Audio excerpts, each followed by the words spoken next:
Hey everyone, Robbie from Daisho Tactical. Today bringing you a review of the Alien Gear Rapid Force Level 3 holster. This is a duty holster for law enforcement. I have been T&E-ing it for about 6 months, working on it, and I'll be brutally honest, I didn't want to like it. And ultimately, it won me over. That's the short version. Before we get started, full disclosure, Alien Gear sent me this holster for free to test and evaluate for duty use for my police department. It's just one of the perks of my job. I get lots of free stuff, and I get to try it out and tell the rest of the department what I think. I'm a pretty hardcore Safariland holster fan. I've been using Safariland holsters my whole career. This is my current SWAT duty holster. As you can see, it's pretty well worn. This is the ALS 6000 series. ALS is automatic locking system. I've been using this specific style of holster for about 15 years, and I love it. I modified it. I took the cover off because it's real simple. The optic cover is just, it's not really that effective, so I remove it. I removed the guard. I got a larger nub. That's an aftermarket part you can put on there. This gives you a little more surface area to activate the automatic locking system, the retention. Okay, this is a level 2 holster, which means basically I got to pull one retention thing and then I can pull the holster out. By contrast, the Safariland holster is a level 3 holster, which means there's 2 things I got to activate to remove the holster. Theoretically, that's slower, and that's why traditionally I haven't used level 3 holsters. I don't really like them. But because of this really clever design of how they designed your 2 switches here, it's actually every bit as fast, if not faster, than the Safariland holster, and it's also safer. So let's talk about it. Okay, so for a quick tabletop review of the Alien Gear Rapid Force Level 3 holster.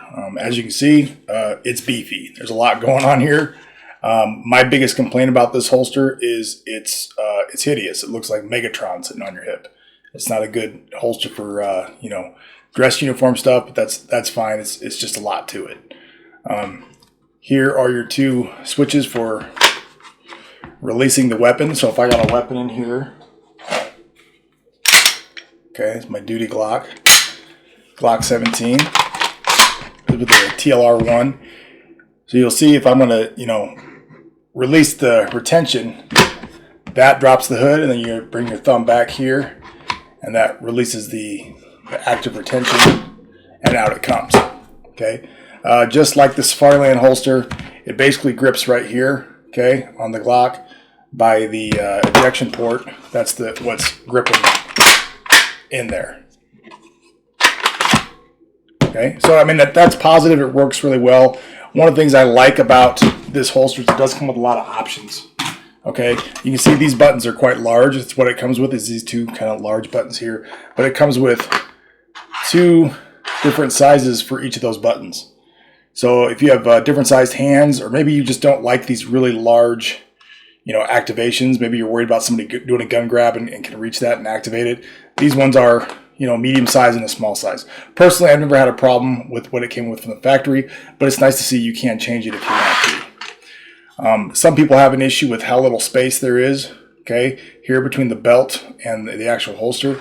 It comes with 2 kind of spacers that you can throw in there to give you more space if you want. Once again, I thought the factory was fine. Some of my coworkers like adding a little more space. Real quick, I want to talk about where it attaches to your belt, because this is kind of one of the cooler features in my opinion. So Safariland was more of a slider style where you had to slide it over the belt, and it could be kind of difficult depending on the design of the belt. What I like about what Alien Gear did is they've added these 2 screws here, so you can open this up and then just drop it straight down on the belt.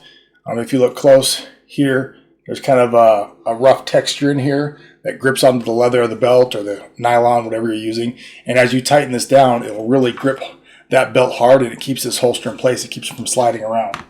By contrast, here's my duty belt, my current Safariland, and as you can see, it'll move around in here. Is it that big a deal? No, because this belt keeps it in place, but there's a lot of movement there. Okay, you're not going to have that with your Alien Gear. One of the cooler features of this holster, it has this plate right here that adjusts the width of the belt that you're attaching it to. You see the numbers right there. So if I wanted to switch, right now it's set up for like a 2-inch duty belt. That's the distance here. If I wanted to switch that to say like a 1.75, I would just flip this plate over and put the screws in on the 1.75 spot, and it would now be set up for a different belt width. So that's kind of nice.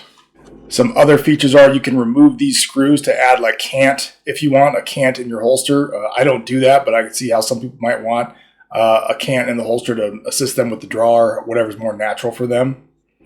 Real quick, we're going to talk about the built-in space for the Signal Sidearm right here. What is Signal Sidearm? Signal Sidearm is it's a product made by Axon. Axon's a real big law enforcement company that has like body-worn cameras and taser. They own both of those. They also own Signal Sidearm.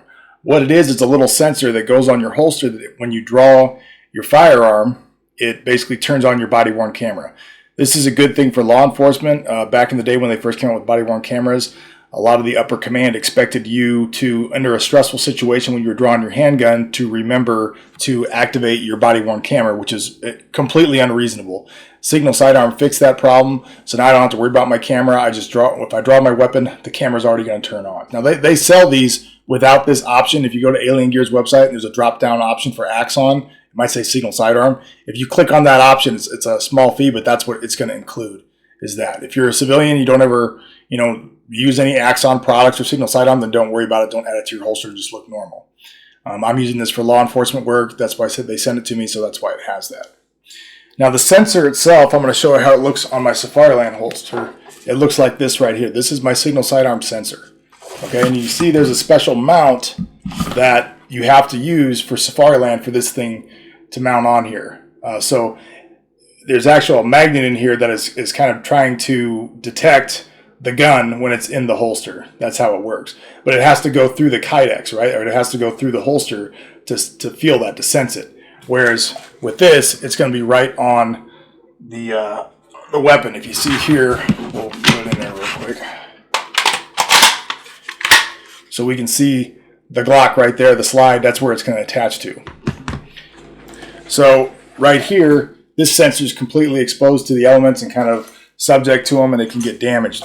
Whereas when you mount that sensor here, it comes with this little plate that covers it. You screw that on, and it offers protection to the Signal Sidearm, and additionally, you can activate it through a little key there, which looks like a cuff key, which is really well thought out. So I've been using this holster for about 6 months on my training rig. I'm going to show you some tips and tricks I've picked up over the last 6 months. I'm going to move the camera down here real quick so you can kind of see what I'm talking about. So first off, clear safe, okay? Because somebody's going to mention it in the comments. So first thing you'll notice is as I bring my hand down to grip the weapon and I establish my grip in the holster, this thumb right here is going to hit this first level of retention there. It's going to open up this hood, which is protecting the optic, and protects the optic quite well, might I add. It completely covers it. Then all I got to do is rock my thumb slightly back, and that's going to release the second level of retention on the weapon. It is really fast. There's no way around it. It's quick. Once you get used to it, it's extremely fast. The trick that I've learned to this is originally I tried to do 1 and then 2 and then draw, but if you kind of mash your thumb in there correctly, you can actually activate both retentions at the same time. You can activate and get them both out. And when you do that, and you get good at it, it is just extremely quick. And once again, it's every bit as quick as the Safariland, if not faster. Okay. So one issue I've noticed about the holster that's kind of a training point, if you bump that at all, that hood, it doesn't take much for it to be locked back in place. And then if I were trying to reholster now, let's say I was in a fight, I didn't realize that happened, it's impossible for me to reholster my weapon. So we actually had to teach the recruits and train them a little bit. All you do is take your light and you bump that button and then it opens up for you and then you can reholster. Not really that big a deal once you know how to do it, but you just got to be cognizant of it and teach it a little bit. Overall though, it's an excellent holster. It's just plain fast and it really does hold the weapon in place, and it's just really safe. I'm a fan. Finally, I think it's worth noting you can remove this entire section of the holster, and you want to make it just a level 2 holster. You want to remove this first activation. You can do that. But if you do that, you're going to lose any protection you would have for your optic.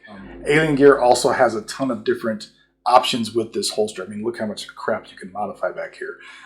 There's spacers, there's drop leg holsters. There's some drop leg tactical tourniquet style holster thing that they have built in I haven't taken a look at yet. There's just all sorts of different crap. and it's all designed so it integrates flawlessly into the holster system that you already have. I cannot stress enough, I'm a die-hard Safariland guy. After 6 months of using this, Alien Gear has made me a believer in their product. So that's all I got for the Alien Gear Rapid Force holster. Buy it with confidence. Thanks for watching. Time for the post-video shameless request for support. If you guys like my content, you want to see more of it, please like, subscribe, hit the little bell. You guys know how YouTube works. Better yet, support my channel. Go to my website, daishotactical.com. There you can find a variety of products that I make myself at my workbench. I make a variety of slings in a bunch of different colors, quite a few different models. I also make shooting bags. Any money spent at the store really does help me moving the channel forward and making more content for you in the future. Thanks for watching.